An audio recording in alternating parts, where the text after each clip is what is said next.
तो चलिए आज एक विधानसभा क्षेत्र की राजनीतिक नब्ज को समझने के लिए हम आंकड़ों की गहराई में उतरते हैं। ये एक पड़ताल है किदवई नगर सीट नंबर 215 के लिए कि जीत का रास्ता आखिर बनाया कैसे जा सकता है। हम बात कर रहे हैं उत्तर प्रदेश के औद्योगिक गढ़ कानपुर की, और कानपुर के अंदर भी एक शहरी सीट किदवई नगर की।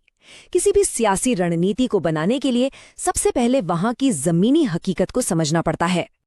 तो इस पूरी पहेली को हम सुलझाएंगे कैसे? देखिए, हमारा सफर कुछ ऐसा रहेगा। सबसे पहले किदवई नगर की जमीनी सच्चाई को समझेंगे, फिर पिछले 10 साल यानी 2012 से 2022 तक के चुनावी नतीजों का एक्सरे करेंगे। इसके बाद जनादेश के ताने बाने को समझेंगे, ताकत और कमजोरियों का विश्लेषण करेंगे, एक आदर्श उम्मीदवार का प्रोफाइल तैयार करेंगे और आखिर में वापसी के लिए एक ठोस ब्लूप्रिंट पर बात करेंगे। चलिए तो फिर इस सियासी रण क्षेत्र में सीधे उतरते हैं। सबसे पहले ये समझना जरूरी है कि किदवई नगर की जमीनी हकीकत है क्या और इसका पैमाना कितना बड़ा है। देखिए, ये कोई छोटा नोटा निर्वाचन क्षेत्र नहीं है। किदवई नगर अपने आकार और अपनी जटिलता की वजह से सिर्फ यूपी में ही नहीं बल्कि पूरे भारत के सबसे बड़े और सबसे डायनामिक शहरी सीटों में से एक गिना जाता है। यहाँ के वोटरों की संख्या 2024 के अनुमान के हिसाब से करीब 3.5 लाख है, और ये वोटर 16 अलग अलग नगरपालिका वार्डों में फैले हुए हैं। इनमें आपको मिडिल क्लास भी मिलेगा, शहरी गरीब भी, और कई अलग अलग समुदायों का एक दिलचस्प मिश्रण भी। और यही मिश्रण यहाँ की सियासत को दिशा देता है। अब बात करते हैं उन आंकड़ों की जो हमें पिछले 1 दशक में हुए बड़े सियासी बदलावों की कहानी सुनाते हैं। 2022 के चुनाव को ही देख लीजिए। भारतीय जनता पार्टी का वोट शेयर था 55%। ये आंकड़ा आज की सियासी हकीकत को बिल्कुल साफ कर देता है। और अब इसका दूसरा पहलू देखिए। समाजवादी पार्टी का वोट शेयर सिमट कर रह गया सिर्फ 4.1% पर। यही वो बड़ा अंतर है जो इस पूरे विश्लेषण की सबसे बड़ी चुनौती है। चलिए अब पूरी तस्वीर पर एक नजर डालते हैं।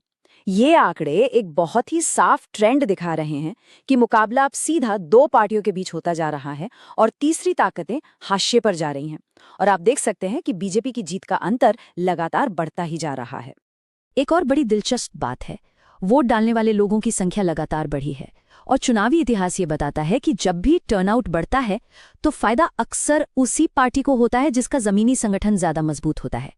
तो ये तो हुए नतीजे, यानी क्या हुआ। अब हम इसके क्यों पर आते हैं। आखिर वो कौन सा सामाजिक ताना बाना है और वोटरों की वो कौन सी शिकायतें हैं जिन्होंने ये नतीजा तय किया। और जब हम इन सामाजिक समीकरणों की बात कर रहे हैं तो ये बहुत जरूरी है कि हमारी सार्वजनिक बहस में हर नागरिक की गरिमा का सम्मान हो और हम जिम्मेदारी के साथ तथ्यों पर बात करें।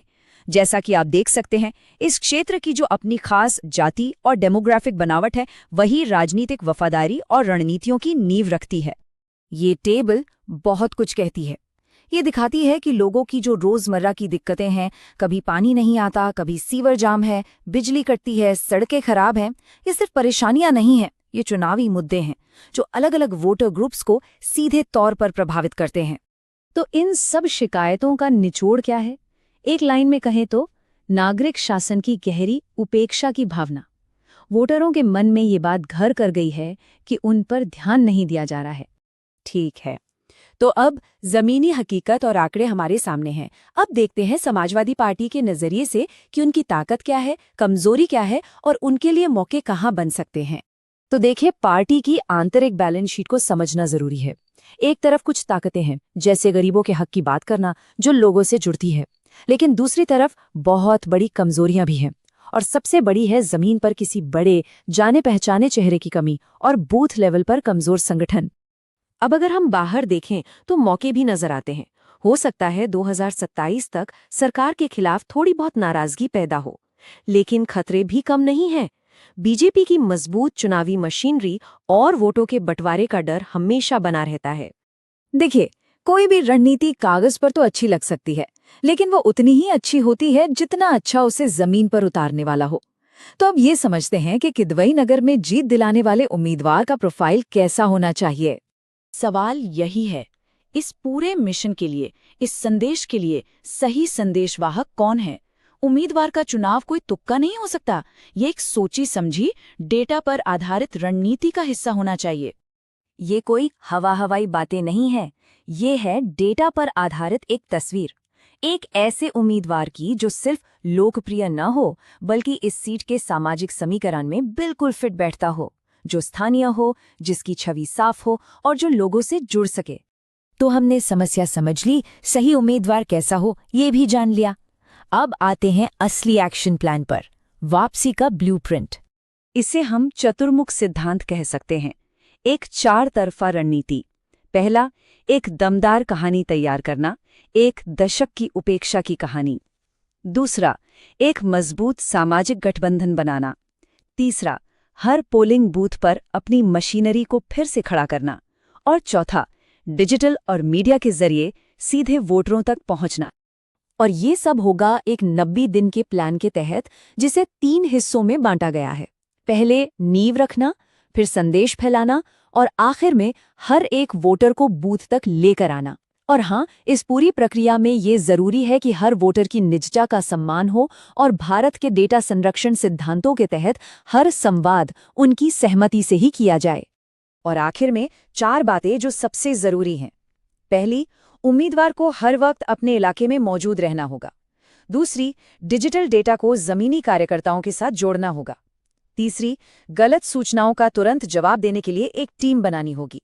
और चौथी और सबसे अहम बात, हर वादे को सिर्फ वोट मांगने का जरिया नहीं बल्कि कमाया हुआ भरोसा बनाकर पेश करना होगा।